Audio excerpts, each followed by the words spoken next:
This is the part of the podcast where, when we have a guest, I explain the situation to them. So here's what. Now you get to behind the scenes. This is how it works. This is for us. So you can we start out talk the amongst podcast yourselves by saying hello and welcome to Dear Hank and John. But since it's you, I'm going to say hello and welcome to Dear Hank and John. You're going to say, as I like to think of it, Dear Zach and Hank. So that's how that works. Because John likes his name to be first, but you're not named John. And then I'll talk for a little bit, and then I'll do a dad joke. Great. And then you can laugh or not. and then we'll talk like as friends, and then we'll answer questions. And at the end, you have to tell the news from AFC Wimbledon, which is a third-tier English soccer club, and I'll do the news from Mars. Heck yeah. So you can either make something up, or you can tell me about that footy game you went to last night. I can do that. That sounds amazing. All right, I'm in. Okay.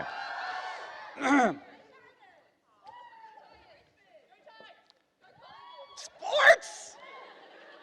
Go Collingwood! Were they playing? No, they weren't. Oh, fuck. I gotta be very quiet now. All right, no more sports talk. I'm gonna make people mad. Sports! Okay. All right, so if we can, roll the music. Hello and welcome to Dear Hank and John. Or as I prefer to call it, Dear Zach and Hank. It's a comedy podcast where two friends answer your questions, give you dubious advice, and bring you all the week's news from both Mars and AFC Wimbledon. Hey. Hey. How are you? I'm pretty all right. How are you? Oh, I'm fantastic. So, why do, when an actor is about to go in for an audition, why do you say break a leg? I believe it's an old superstition. No, it's because they'll definitely end up in a cast. Oh. All right, yeah, I'll give it for that. It was more of a grenade joke. It exploded later, and I did enjoy it. Yeah, okay, good. All right, well, this is Zach Kornfeld. We're here at VidCon Australia. Hello, I love it. Yell as loud as you can, be as Australian as you can for the people at home. I think we will get to release this after the fact, as long as we're recording. But we may not be, so we'll find out. Somebody in the booth up there being like, oh, crap. But who knows? So we're here in Melbourne, Australia. It's been lovely. I learned about goon sacks. I have not learned about goon sacks. What have I been doing wrong? You're at the wrong parties, my friend. You're not hanging out with the bogans. Yeah. Okay, I was going to ask a question, but I didn't know if it's offensive. I thought bogan was a not great word.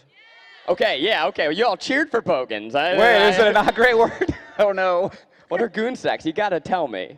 So a goon sack, you know the sack inside of a box of wine?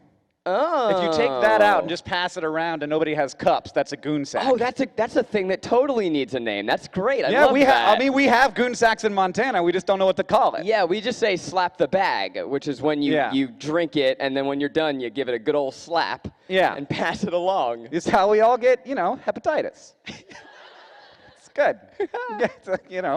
You got to transmit the diseases somehow. I hear I was corrected that in Australia they just dribble it out into your mouth, so you don't actually put your mouth on it. In Montana, we just put our mouth on it. Well, yeah, that's how you become close with the people in your life.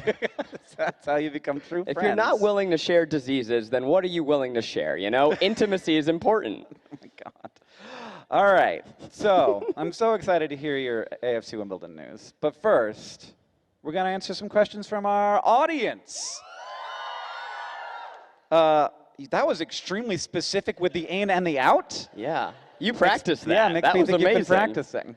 So first, we have a question that's not going to be any good for the audio listeners at home. No one has claimed responsibility for this question, but it says, can you switch glasses?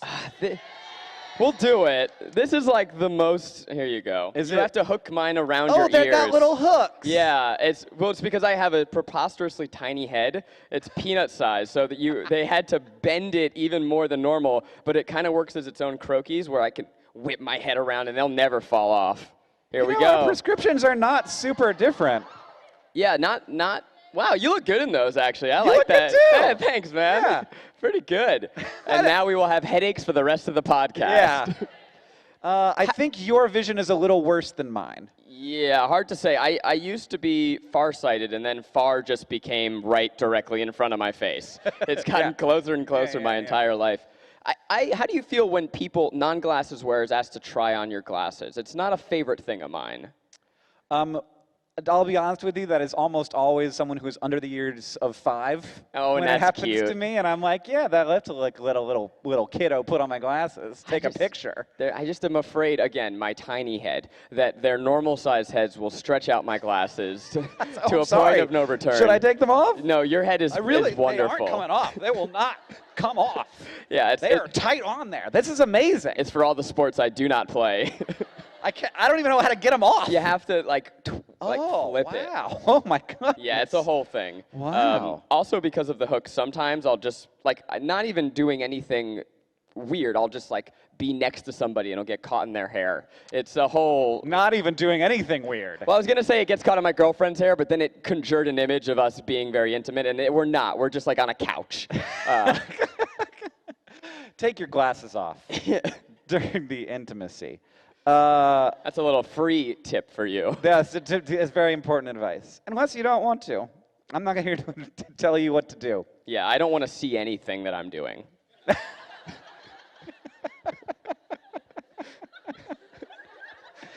This is not usually how Dear Hank and John goes. You invited me. Yeah. This says Rachel B. Rachel, I was going to say take a bow, but you've done enough. What? What does it say at the end here? It says love from Florida? Oh, okay. But what are you you're doing from here? Yeah, you're from Florida, but your love is still from just this room. Okay, well, welcome all the way from Florida. Like me, I'm also from Florida. Australia, I grew up in Orlando. It's terrible. People from Australia, if you don't know, people from Florida, they really need you to know that they're from Florida, but then they will soon after tell you how much they'd hate it. Yeah.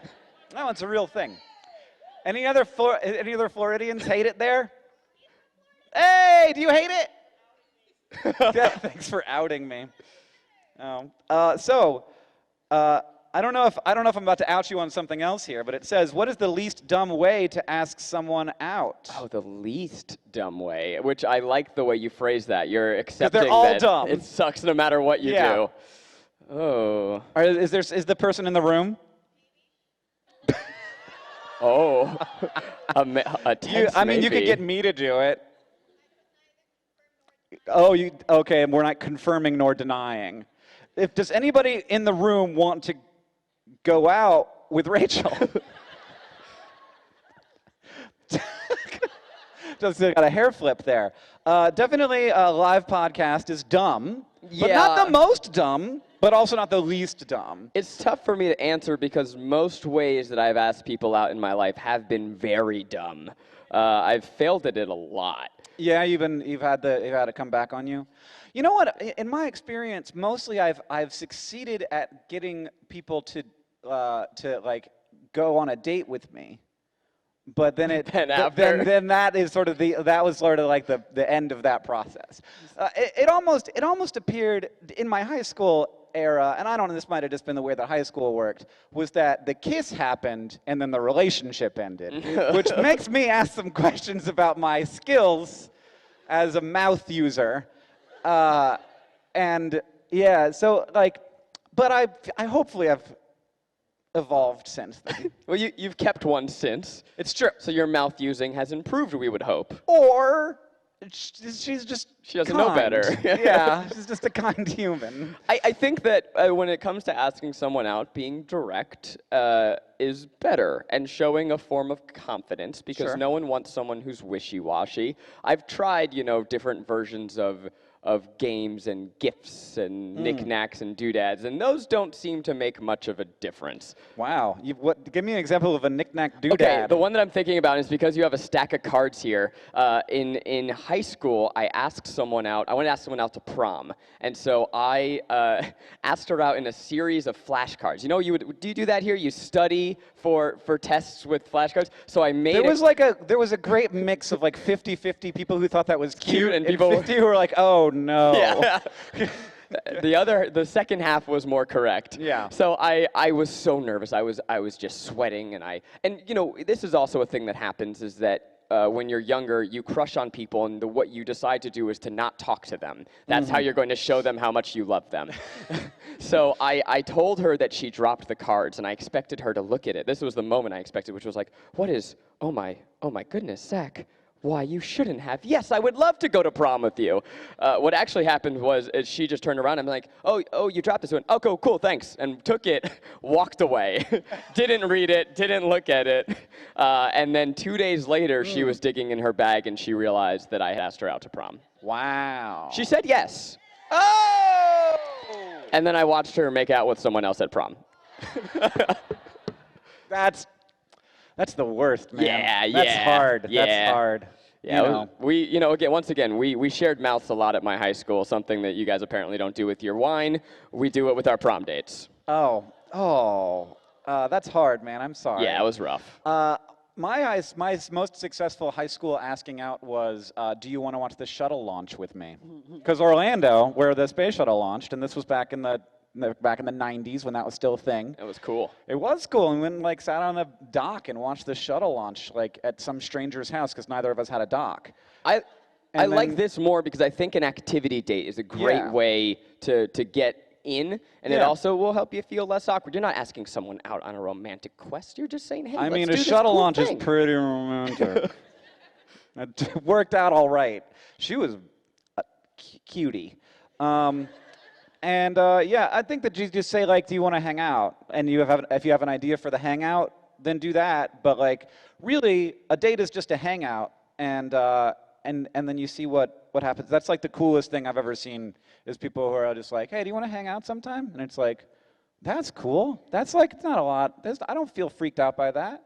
And then we'll see what happens. Or maybe after this, you can be like, wow, what fun we had listening to this podcast. We should do more things like it together, forever together.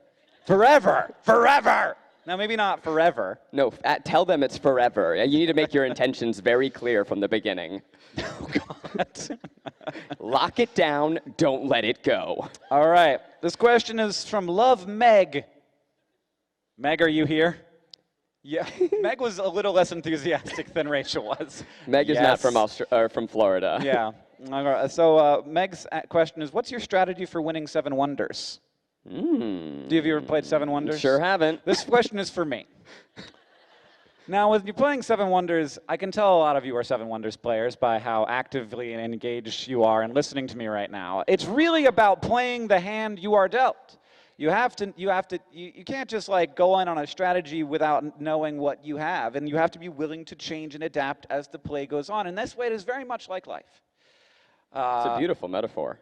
Yes, and it's also very much like a board game.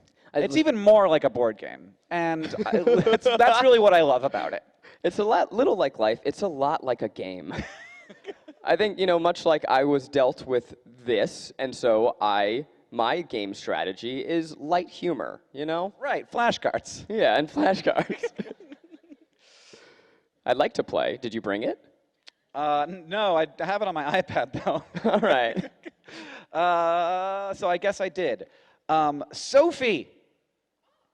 Oh! It's a different Sophie. It just says Sophie. Sophie.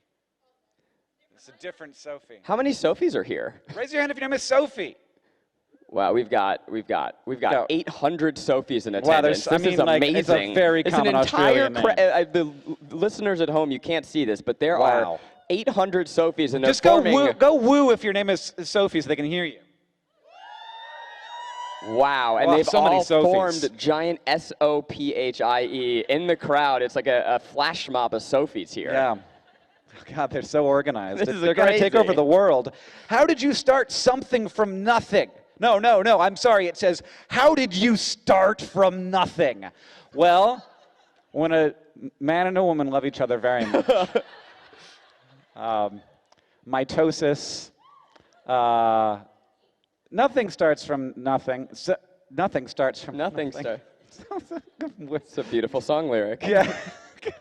No, but So what? Tell me about your nothing that you started from, because it wasn't nothing. Look at this package. I will. They like it. I'll let you. The Sophies are into it. Sophies came out to play.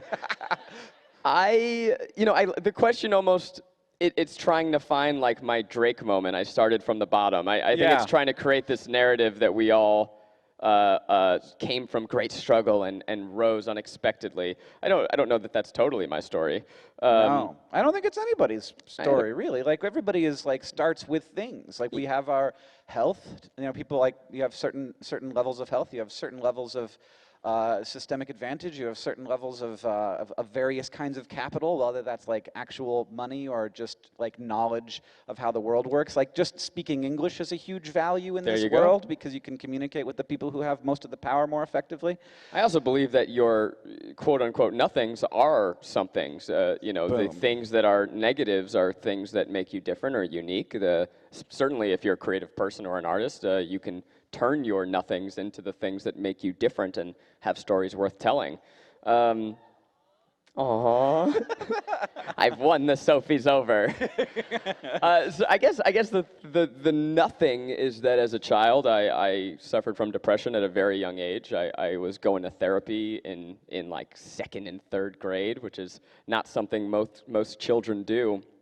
And so a lot of my early life was figuring out how to channel that feeling of nothing into something and to feel like a valuable person, but then also to find the ways in which I could prioritize happiness and feeling like I was worthy of happiness and finding the things that gave me unbridled joy. So my journey from nothing to something was just allowing myself to have fun with the things in the world.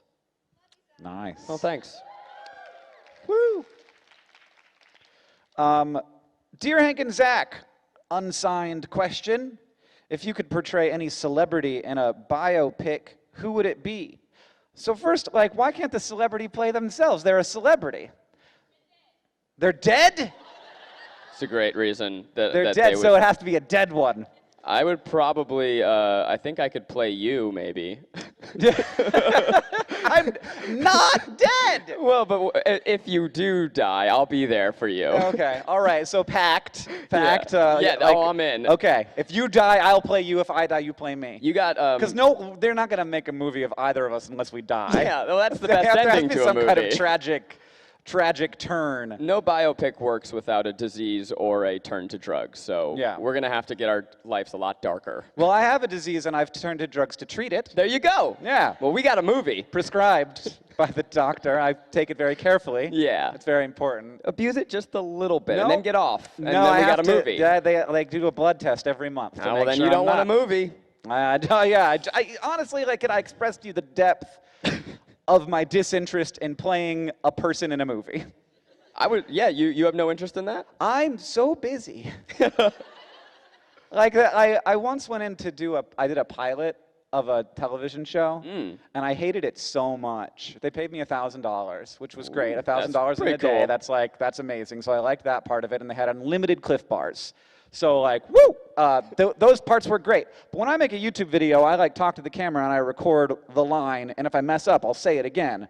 This, I had to say the line correctly 3 times from 3 different angles for every line in a 5-page script. So it was 9 times I had to get the line right before we moved to the next freaking line. And I just like, I could not have that lifestyle. And also I will say that I was not good at it, and I don't love doing things I'm not good at, unless I'm getting $1,000 in unlimited Cliff Bars.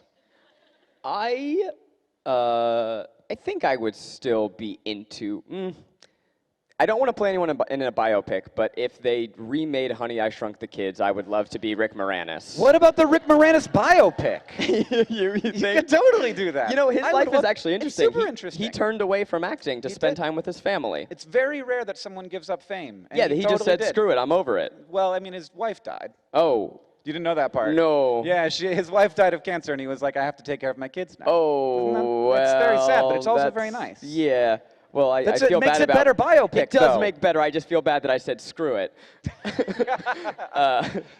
But yeah, he seems like a good guy. He seems like a great guy. Maybe I think you'd be a great Rick Moranis. I would love Moranis that. Biopic. Yeah. Oh my I don't know God. that I have the emotional depth to play it, but I could try. Oh yeah, it's in there somewhere. Dig deep. Yeah, it just seems like a lot of work, and also attention. But isn't that? I guess we're working a lot for attention right now. We're really sort we're of the digging job deep that we for it. have. Yeah. So in a related field, and possibly from the same question asker, would you consider becoming a TikTok star? Whoa. Do you ask that question? No. Are you a TikTok star? She is a TikTok is. star. She says no, but her friends say yes. Well, TikTok is fascinating to me. Oh, And God, yeah. You're in, right? Oh, I'm in. Okay, because I am a consumer. I am not a creator on this platform. I agree. You know that I'm becoming older because I am fascinated by TikTok because of a New York Times article that I read. Not from using TikTok, but it's the only platform that started algorithmically. So all the other platforms like Instagram and Twitter, they start showing you things chronologically, and then over time they're like, just kidding, we want to show you the things we want you to see. Whereas on TikTok, you just sign on and they just start using a computer to figure out who you are and how to own you. And I think that's so cool and also kind of terrifying. TikTok, if some of the listeners don't know, is short videos. It's kind of like, they know? Okay. People know about, Okay, I don't know. The thing about TikTok is like Twitter is full of TikTok videos now. It's true. Twitter is just the best of TikTok, which is very convenient for me. But what I wonder is, like, I know there are TikTok stars, but also you don't need to be a star to be popular on TikTok, which I think is also pretty neat. That said, I have no interest myself. In being a TikTok star. You know what I would like is to have one viral moment on TikTok. Yes, I'd be into that. Yeah. I want to do one clever thing where people, this is the truth of the matter if we're going to get deep down into the Hank Green psyche. Please. I want to prove to myself that I could be a TikTok star, but then not do it. I love that, yeah, because part of our job is knowing and understanding how platforms work. Exactly, and true. Thinking in our mind that I'm not popular because I got lucky. It's because I know how platforms work. I'm a digital scientist. I need to create the lie in my own head I gotta that keep this this isn't going. just luck. I need to destroy my own humility. No, I don't. I need to be always grateful for the wonderful gift I've been given and recognize that I have no idea how it happened. But I do want to be in a viral TikTok. Can you help me? Help us. Help us. Well, at the end, we'll make a TikTok together. Yeah. Oh, no, that was an empty promise. I'm so sorry that you wooed for it. I have no intention on following up on that. As I go on, though, I definitely used to feel this need to prove myself in every new field. It's like, okay, now Instagram's big. I got to be big over there. And now I'm getting to a place where, like, I'm just going to stay in my cozy corner and make the cool stuff I like making. Yeah. It's okay. I love it. I'm so satisfied with being satisfied now. Well, good on you. I had to turn 39 and have a baby first, but now it's like there's this thing, you know. It's like never settle, and I'm like, no, settling's okay. Settle down, calm down, settle a little bit. But put some roots down. Find a place. Find some people. There's a lot of comfort and beauty in that. Do you know in Australia, 6 weeks vacation is like the standard? Oh my God. Isn't that crazy? Oh my God. It's not crazy to you. It's crazy to us. I think that's wonderful. I was in a flight. I sit next to a businessman coming back from Australia once, and he could not shut up about how frustrated he was that his Australian employees would only come into work during business hours. He was just like, no matter what we do, like, there's no way to incentivize them to come to work. And I'm like, I mean, that's what they call them, business hours. Yeah. And also, don't you He was in potato farming, but not the potato farming part, the part where, like, you moved potatoes around once. Do you got a lot of potatoes here? All right. It's like the Idaho of the ocean. That's what they say about Australia. The Idaho of the ocean. Work-life balance is important. It is. TikTok. That was our TikTok question. It led us to potatoes. What could I be like is there like a room for science TikTok? Don't ask me, man. Is there? I think yes, but you have to like Millie Rock while you do it. You were saying yes, but you were making the no gesture. Anything. Oh, it's my life. It's TikTok on a silver platter. You can tick whatever you can talk, baby. What is life but a TikTok waiting to happen? Oh my God. I mean, hopefully more than that. Ugh. It's the worst motivational poster in the guidance counselor's office. Yeah. The hippest guidance counselor. You have to prepare now so you can TikTok later. I made a video yesterday in which, thanks. He does that from time to time. I do, in which I discussed the river that was outside of my window, and I called it the Yarra River. And then a bunch of people left comments, and they were like, no, it's pronounced, and then they spelled out a word that to me would be pronounced Yara. All right, so there's only one person who can answer this question for me. It doesn't matter which one person it is, but it has to be one person at a time. I hear them. They're saying it's not Yara, it's Yara. What? Okay, we need one person. So raise your hand if you would like to be the They're official, separating the ya and the ra, the Yara which to pronunciator person in the "Oh my God, it's burning" T-shirt. Come on up. Walk onto the stage and say the word Yara into Zach Kornfeld's microphone. Yara. That's what I'm freaking saying! Slow it down. You got to slow it down for us. Slow it down for me. I'm American. But when we slow things down, your voice gets deeper. Slow it down. Yeah. Yara. I'm so sorry. I'm hearing the same thing. You're saying Yara. It's Yara. Yara. I'm just saying Yara in an American accent. It's not Sarah, it's Sarah. I guess it's not Sarah. Sarah. Unless I'm maybe very British. Sarah. It's more fun playing the... I've forgotten already. Yara? It's just Yara. Like Sarah, but with a Y. Yeah. Yara. Yara. The R is shortened. Oh my God. I'm really enjoying this because like when I go to places like Mexico or South America or places that speak other languages, I really want to be respectful of the pronunciation because there's a language. But we speak the same fucking language, so I don't care, and I enjoy teasing each other about it. Yes, like I come from Florida, as previously mentioned. I don't usually talk about this a lot, I promise, where we have a city called Melbourne. And I come to here, and they're like, you can't say Melbourne. You have to say Melbourne. And I'm like, but I'm American. I'm just saying it the American. Like, you don't correct any of my other words. I don't go to Paris and call it Paris. Right, that would be rude. That would be like people, what about, you guys have this, right? If anyone goes to Paris and calls it Paris, they're kind of a douche, right? Okay, so do you want us to be douches? That's how I feel when I say, yeah, they're like, yes. We want you to be terrible, as bad as possible. Do your worst Australian accent, but only when you say place names. We do. Now that I'm saying it, in Los Angeles, we have a lot of dumb pronunciations that are wrong but are important to us. Like we take all the Spanish words and make them wrong. Right. So and when you say them, Los Feliz, the happy, is a neighborhood, but we call it Los Feliz because we're idiots and we like it that way. Yeah. Mm-hmm. Rodeo Drive is Rodeo Drive, and it's very important to us that we know that. So I get you, Yara.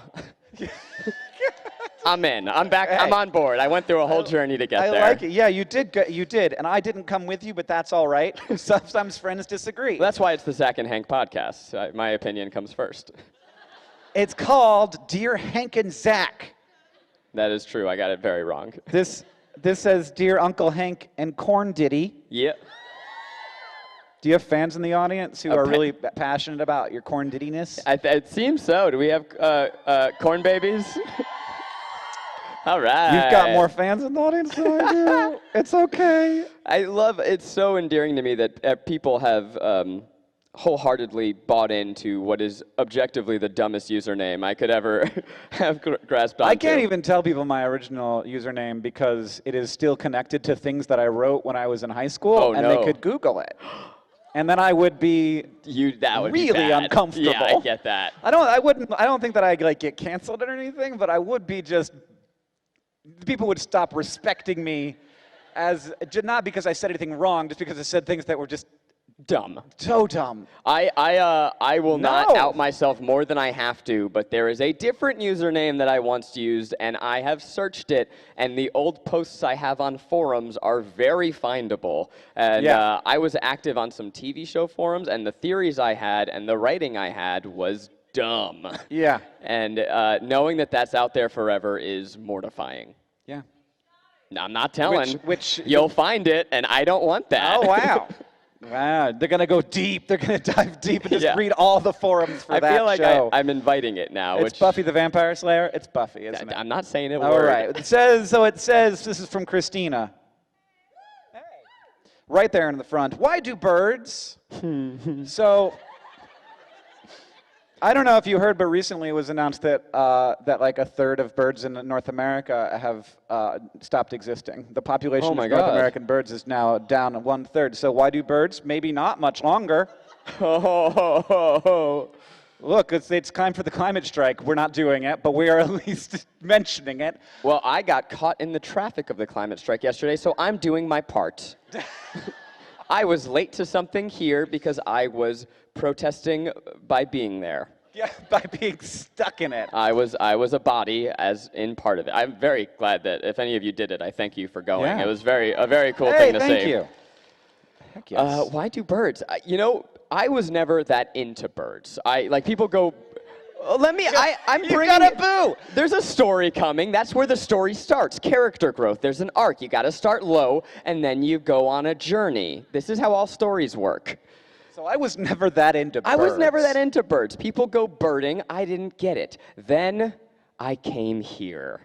I went to New Zealand for 5 days before this. Then I came here. Your birds are exquisite. They make the craziest sounds, the most beautiful songs. Their feathers, even those horrid magpies, are beautiful. They attack people, but I respect them for it. And I am very taken with birds now and feel like a fool for having not seen the beauty. And maybe I'm unfortunately representative of Americans, and that's why we don't care about our birds. Wow. I think that they have better birds. I don't want to talk bad about American birds, but I think The birds are better here. We got pigeons. Well, we got more than pigeons. I grew up in New York. We don't have much more than pigeons. Well, in Orlando, Florida, where I grew up. Oh, you have the pelicans that swoop into the we got water. We got roseate spoonbills. We got ibis. We got great blue heron. We got all those good stuff. Yeah, ibis. We big call those. chickens? We call them bin chickens. It's like how we call raccoons a garbage panda. They call ibis a bin chicken. I like bin chicken. That's fun. They got those too. They mostly they don't do much bin work in America. They just poke at the ground with their big long noses. Here's the deal. Everyone loves dinosaurs. Dinosaurs are dope. Birds are the closest thing we got to dinosaurs. They're just tinier and dumber.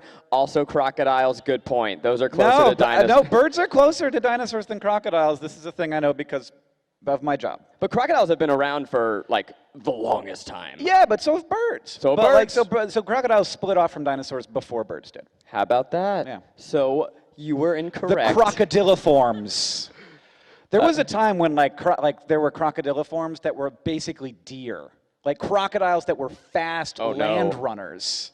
That's a nightmare. I know.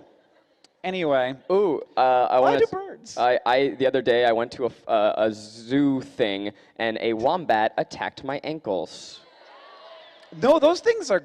They're fast and their butts big. Can crack skulls. I've learned, and I thought that if I didn't, because all the animals here seem like dinosaurs to me, I love Jurassic Park. I'm like, oh, if I don't move, it won't come to me, and so it charged me, and I froze, which is kind of all you need to know about who I am as a person. But it was a very adorable nibbling on my ankle. Nice. I don't want to hit one with a car. I don't want to hit many things with a car. Yeah, it's like the thing. What do I want to hit with a car? The list of things that I don't want to hit with a car is the list of things. The only thing I want to hit with a car is Pennywise. Otherwise, I'm not hitting things with my car.